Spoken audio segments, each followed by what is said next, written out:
ناشتے کے برتن میز پر رکھتے ہوئے وہ کبیر دادا کے ساتھ جڑ کر بیٹھتے ہوئے بولی، ایک بات کرنا تھی۔ جی فرمائیں۔ اس کے انداز سے کبیر دادا سمجھ گیا تھا کہ پھر کوئی الٹی سیدھی ہانکنے والی ہے۔ وہ آپ کا محافظ امتیاز ہے نا، اسے ساحل والے اڈے کا انچارج لگا دیں۔ اس کا گھر بھی وہاں قریب ہے تو۔ کبیر دادا کی ناراضی بھری نظروں کو دیکھتے ہوئے اس نے فقرہ ادھورا چھوڑ دیا تھا۔ یہ تمہیں اس الو کے پٹھے نے کہا ہے؟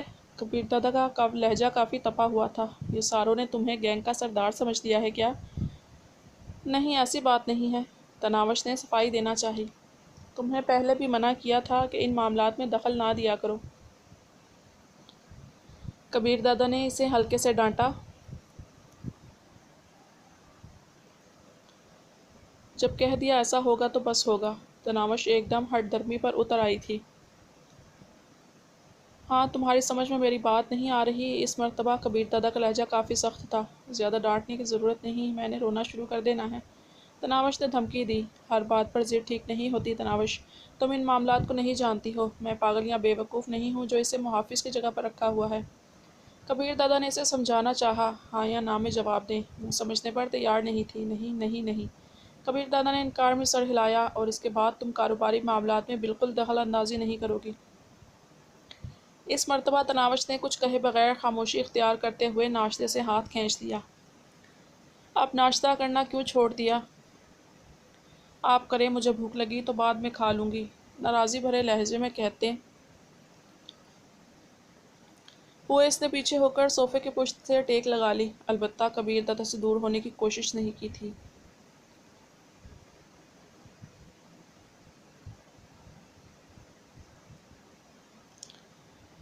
چند لمحوں سے اسے خفگی بھری نظروں سے گھورنے کے بعد کبیر دادا ناشتے کی طرف متوجہ ہو گیا تھا، لیکن اس سے چند نوالے لے سکا۔ تناوش کا ناشتہ چھوڑ دینا اسے تکلیف دے رہا تھا۔ جوس کا گلاس خالی کر کے وہ جانے کے ارادے سے کھڑا ہو گیا۔ تناوش اٹھ کر اس کی ٹائی باندھنے لگی، مگر ایسا کرتے ہوئے وہ اس کے چہرے کی طرف نہیں دیکھ رہی تھی۔ ٹائی باندھ کر اس نے حسب عادت کچھ پڑھ کر کبیر دادا پر پھونک ماری اور خاموشی سے پیچھے ہٹ گئی۔ کبیر دادا دروازے کی طرف بڑھ گیا۔ گاڑیاں اس کے لیے تیار کھڑی تھیں۔ عظیم نے کار کی دروازہ کھولا۔ اندر بیٹھنے سے پہلے اس نے مڑ کر تناوش کو دیکھا، جو دروازے پر کھڑی اسی کی جانب متوجہ تھی، لیکن اس کے مڑ کر دیکھتے ہی سر جھکا کر نیچے دیکھنے لگی۔ ایک لمحہ اسے گھورنے کے بعد وہ عظیم کو امتیاز کو میرے کمرے میں بھیجو کہہ کر واپس مڑ گیا۔ تناوش نے خاموشی سے ایک طرف ہو کر اسے رستہ دیا اور اس کے پیچھے چل پڑی۔ اس کے صوفے پر بیٹھتے ہی امتیاز اجازت مانگ کر اندر داخل ہوا۔ اس کے چہرے کی رنگت اڑی ہوئی تھی۔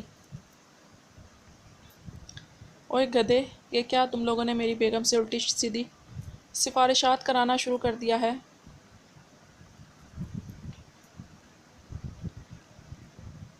دادا وہ میں بکواس بند کرو یار، وہ اسے خاموش کراتا ہوا بولا۔ جاؤ، آج کا دن اڈا انچارج اسد سے سب کچھ سمجھ لو اور کل اسے اپنی جگہ پر بھیج دینا، تم وہیں مرو۔ شکریہ دادا، وہ اس کا ادا کرو۔ کبیر دادا نے منہ پھلائے بیٹھی تناوش کی طرف اشارہ کیا۔ امتیاز جلدی سے بولا، شکریہ باجی۔ تناوش کے ہونٹوں پر مسکراہٹ نمودار ہوئی۔ اگر اس کے بعد کبیر آپ کو ڈانٹتے ہیں تو مجھے ضرور بتانا۔ اس کی بات پر کبیر اسے گھور کر رہ گیا، جبکہ امتیاز سر ہلاتے ہوئے باہر نکل گیا۔ اب ٹھوسو ناشتہ ورنہ تھپڑ کھا لو گی۔ امتیاز کے نکلتے ہی کبیر دادا غصے میں بولا، اپنے ہاتھ سے کرائیں گے تو کر لوں گی، وہ لاڈ بھرے لہجے میں بولی۔ کبیر دادا نے گہرا سانس لیتے ہوئے اپنی حالت کو قابو کیا اور پھر بے بسی بھرے انداز میں بولا، نوالا توڑ کر اسے ناشتہ کروانے لگا۔ وہ آنکھوں میں شوخی لیے اسے محبت سے گھورتی رہی۔ صحیح کہتے ہیں، طاقتور سے طاقتور مرد پر بھی عورت حکومت کرتی ہے۔ رکھیل بن کر آنے والی رانی کی طرح حکم جما رہی تھی۔ آپ چائے کی پیالی تھام لو گی یا وہ بھی اپنے ہاتھ سے پکڑ کر تمہارے ہونٹوں سے لگانا پڑے گی؟ پراٹھا اور انڈا ختم ہوتے ہی کبیر دادا نے طنزیہ لہجے میں پوچھا۔ تناوش نے منہ مسوڑا، آپ اب تک غصے میں ہیں، بتا رہی ہوں میں سچ میں رونا شروع کر دوں گی۔ یار تمہاری دوست دینے کی عادت کب ختم ہوگی؟ کبیر دادا بے بس انداز میں مسکرایا۔ تناوش اطمینان سے بولی، جب آپ کے دل میں میری محبت ختم ہو جائے گی۔ کبیر دادا نے گہرا سانس لے کر کہا، مطلب کبھی ختم نہیں ہوگی؟ اچھا آپ جائیں، میں چائے پی لیتی ہوں اور جلدی لوٹ کر آنا۔ کبیر دادا سر ہلاتا ہوا دروازے کی طرف بڑھ گیا۔ کار میں بیٹھتے ہوئے اس نے مڑ کر دیکھا۔ وہ ہونٹوں پر خوبصورت مسکان لیے اپنی مخصوص جگہ پر کھڑی تھی۔ دیکھ لو یار، کبیر دادا سے اسے 1 منٹ کی ناراضی برداشت نہیں ہوئی۔ باقی رخسار کو مخاطب ہوا۔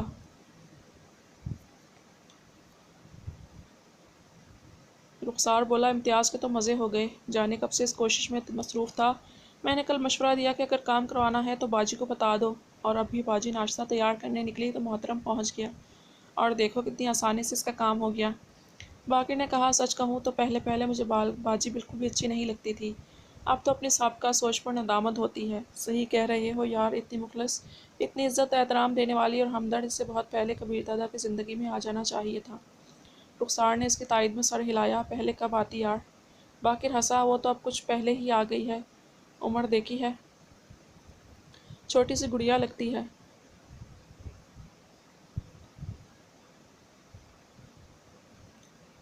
رخسار نے کہا، چھوٹی ہے مگر سمجھدار بہت زیادہ ہے۔ یاد ہے جس دن آئی تھی، کبیر دادا نے اسے اپنے ساتھ کمرے تک لے جانا گوارا نہیں کیا تھا، حالانکہ پہلے دن کی دلہن تھی، اور اب اس کے لیے خود کار کا دروازہ کھول کر بٹھاتا ہے۔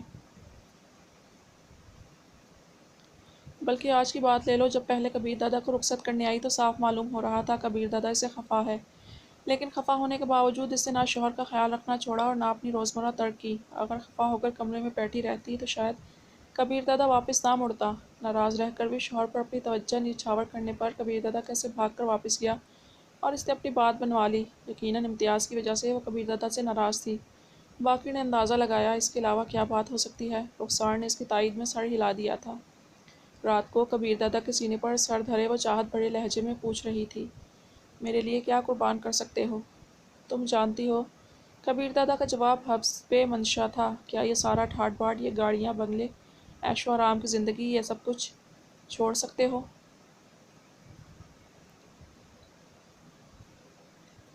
وہ بے بسی بھرے لہجے میں بولا، ہاں، مگر یہ زندگی ایک ایسا کمبل ہے جو چاہ کر بھی خود سے دور نہیں کر سکتا۔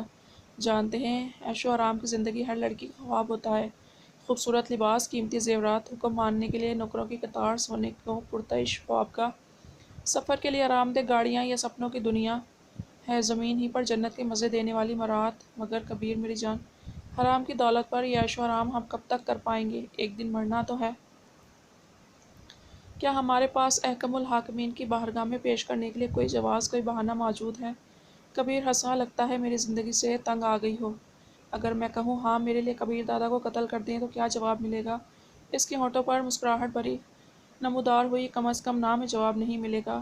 اس کا چہرہ ملائم ہاتھوں کے پیالے میں بھرتی وہ وارفتگی سے بولی، اب پیچھے نہ ہٹنا۔ وہ پرعزم لہجے میں بولا، کیا کبیر دادا تمہیں پیچھے ہٹنے والا لگتا ہے؟ تو سنیں، وہ اسے اپنا منصوبہ بتانے لگی۔ اس کے بعد کے اختتام پر کبیر دادا نے ہنستے ہوئے کہا، یاد ہے ایک دن عظیم کے بیگم صاحبہ کہنے پر تم نے کہا تھا کہ تمہیں تناوش دادی کہا کریں؟ ایسے ہی مسخری کر رہی تھی۔ اس کے ہونٹوں پر حیا آلود مسکراہٹ ابھری۔ ویسے آپ تو کمرے میں گئے تھے، پھر کس نے بتایا؟ خود سنا تھا اور بڑی مشکل سے کہا روکا تھا، تناوش وارفتگی سے بولی، اور پھر یاد بھی رکھا۔ تمہاری کوئی بات بھول سکتی ہے کیا؟ کبیر دادا نے حسب عادت اس کی ناک کو مروڑا، ویسے ابھی کیوں یاد دلا دیا؟ تمہاری تجویز سن کر مجھے لگا تمہارے ساتھ تناوش دادی والا نام خوب جچے گا۔ گینگ کے ارکان یوں بھی تمہاری سفارش سے اپنے کام نکلوانے لگے ہیں۔ میں سب کی باجی ٹھیک ہوں، خواہ مخواہ میرا مذاق نہ بنوائیں۔ باجی بھی تو بڑی بہن کو کہتے ہیں، اور تم اتنی سی ہو۔ کبیر دادا نے انگوٹھے اور شہادت کی انگلی کے درمیان ذرا سا فاصلہ رکھ کر اشارہ کیا، آپ مجھے تنگ نہ کریں اور بتائیں کہ میری تجویز پسند آئی کہ نہیں؟ جو خود پسند ہو اس کی ہر بات ہی پسند ہوتی ہے، مطلب پکا ہو گیا؟ کہہ تو دیا، ٹھیک ہے یار، کبیر دادا نے کہا، اور تناوش نے مطمئن ہو کر آنکھیں بند کر لیں۔ کبیر دادا کے خفیہ ٹھکانے پر تمام موجود تھے۔ اس نے پہلی بار تمام گینگز کے بڑوں کو اپنے پاس بلایا تھا۔ تمام کے بیٹھتے ہی کبیر دادا نے گفتگو کی ابتدا کی، پچھلے دنوں کچھ ناپسندیدہ اور برے واقعات کا سامنا رہا ہے۔ جو کچھ ہوا اس کے بارے میں تمام کو معلوم ہے، تفصیل دہرانا وقت کا ضیاع ہوگا۔ غلطی کس کی تھی، قصوروار کون تھا، ان سب باتوں کو ماضی کا قصہ سمجھے۔ ہماری کامیابی اتفاق و اتحاد میں ہے۔ تمام گینگز کو ان کا علاقہ بانٹا ہوا ہے، اور ہر ایک کو اس حد بندی کا لحاظ رکھتے ہوئے اپنا کام کرنا ہوگا۔ باقی شمشیر دادا کے زمانے میں تمام گینگز اپنی کمائی کا مخصوص حصہ شمشیر دادا کے حوالے کرتے تھے، جو شہاب قصوری صاحب کے اقتدار میں ختم ہو گیا تھا۔ میں بھی شہاب قصوری صاحب کی طرح آپ لوگوں سے کوئی حصہ طلب نہیں کروں گا، مگر ایک بات دھیان میں رہے کہ اس کے بعد اگر کسی نے کوئی سازش وغیرہ کی تو مجھ سے خیر کی امید نہ رکھے۔ کسی کو اگر کسی سے شکایت ہے تو مجھے بتائے، تمام مل بیٹھ کر اس مسئلے کا حل نکالیں گے۔ یقین مانیں ہمارے آپس کے جھگڑے اور لڑائیاں ہمیں کمزور کر دیں گی۔ اب اگر کسی کو میری بات سے اختلاف ہے تو اپنا نقطہ نظر بیان کر سکتا ہے۔ کبیر دادا، آپ کی باتیں بجا ہیں۔ پچھلے دنوں جو واقعات ہوئے انہیں زیر بحث لائے بغیر صرف ایک عرض کروں گا کہ بات بڑھانے میں زیادہ کردار آپ کا رہا ہے۔ ایک لڑکی، گو میں اسے اپنی بہن سمجھتا ہوں، مگر اس کے لیے کسی کو قتل کرتے وقت کم از کم صفائی کا موقع دینا چاہیے تھا۔ ایس پی نے اپنی کرنی کا پھل پایا، لیکن پھانسی بے گناہ قتل ہوا ہے۔ اگر آپ اپنی بیوی کے لیے یوں جذباتی نہ ہوتے تو شاید بات اتنا آگے نہ بڑھتی۔ پاشا کی بات نے تمام کو ششدر کر دیا تھا۔ کوئی سوچ بھی نہیں سکتا تھا کہ وہ کبیر دادا کو اس طرح متون بھی کر سکتا ہے۔ کبیر دادا اسے ڈانٹتے ہوئے بولا، اے گدھے، جب کہہ دیا کہ ماضی کو نہ کھریدو تو پھر ایسی بکواس کا مقصد؟ پاشا احتجاج کرتے ہوئے بولا، کبیر دادا، میں ایک گینگ کا بڑا ہوں، آپ کسی بیٹھک میں مجھے یوں مخاطب نہیں کر سکتے۔ باقی آپ کا یہ کہنا کہ ماضی کو نہ کھریدا جائے تو گستاخی معاف، ماضی کی غلطیوں ہی سے آدمی سیکھتا ہے۔ نوشاد افریدی اور اخلاق حسین نے غلطی کی اور جرمانہ ادا کیا۔ آپ نے غلطی کی، اس کا کیا؟ اگر شمشیر دادا کی طرح بڑے نہیں ہیں تو جواب دیں۔ دیتا ہوں جواب۔ کبیر دادا کرسی سے اٹھ کر جارحانہ انداز میں اس کی طرف بڑھا اور اسے گریبان سے پکڑ کر اٹھاتے ہوئے اس کے چہرے پر تھپڑ رسید کرنا چاہا۔ پاشا نے فوراً اس کی کلائی تھام لی تھی۔ کبیر دادا نے ایک جھٹکے سے اپنا ہاتھ چھڑاتے ہوئے اس کو پیچھے دھکا دیا۔ بیٹھک برخاست کی جاتی ہے، کہہ کر وہ لمبے قدم رکھتا ہوا باہر نکل گیا۔ پاشا، یہ کیا بے وقوفی ہے؟ کاشف راجپوت نے اسے ڈانٹا۔ یہ بے وقوفی نہیں، حقیقت ہے دادا، تلخ لہجے میں کہتے ہوئے پاشا بھی باہر نکل گیا۔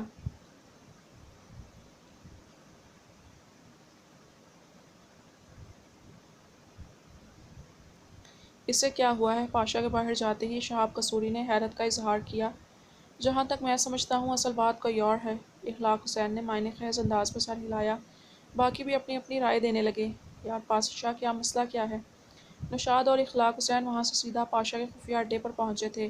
دونوں کو پاشا کے رویے کی کرید لگی ہوئی تھی۔ کچھ نہیں یار، پاشا گہرا سانس لیتے ہوئے بولا، آپ لوگ یوں ہی پریشان ہو گئے ہو۔ پریشان تو ہوں گے نا یار، اخلاق حسین مصنوعی پریشانی ظاہر کرتا ہوا بولا۔ مشکل سے پہلے والے جھگڑوں سے نپٹے ہیں، اب تازہ جھگڑا کھڑا ہوگا تو برا تو لگے گا نا۔ پاشا کے چہرے پر کشمکش کے آثار ابھرے، یوں جیسے وہ اصل بات کہنے نہ کہنے کی سوچ میں ہو، اور پھر ایک نتیجے پر پہنچتا ہوا وہ بولا، کبیر دادا زیادتی کر رہا ہے۔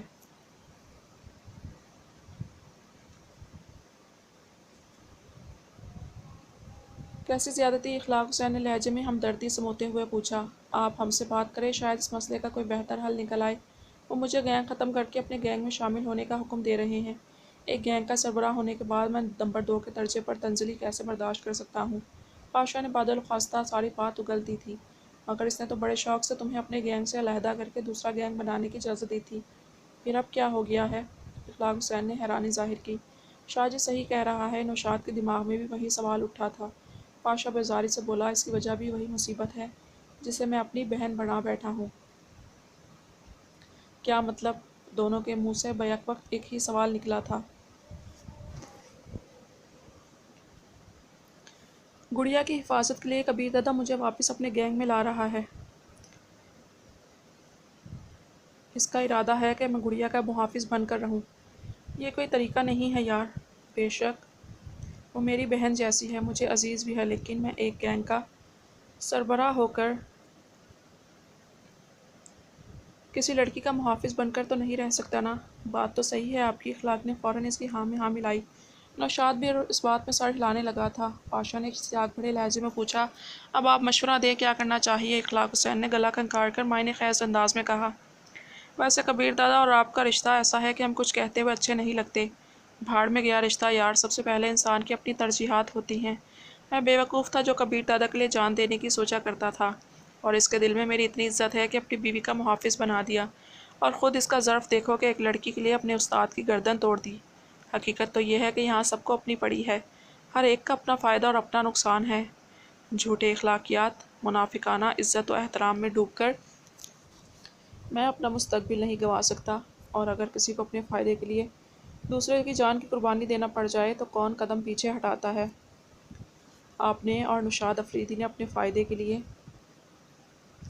ایس پی کی جان کا خیال کیا، اور نہ کبیر دادا نے اپنے فائدے کے لیے استاد کو بخشا۔ پھر میں کیوں جھوٹے خلوص، نقلی عزت و احترام کی چادر اوڑھ کر خود کو استاد کا فرما بردار بنائے پھرتا رہوں؟ کیا میری اپنی ذات کی کوئی حیثیت نہیں رکھتی؟ میری کوئی عزت احترام نہیں ہے؟ پاشا نے کھل کر اپنے خیالات کا اظہار کر دیا تھا۔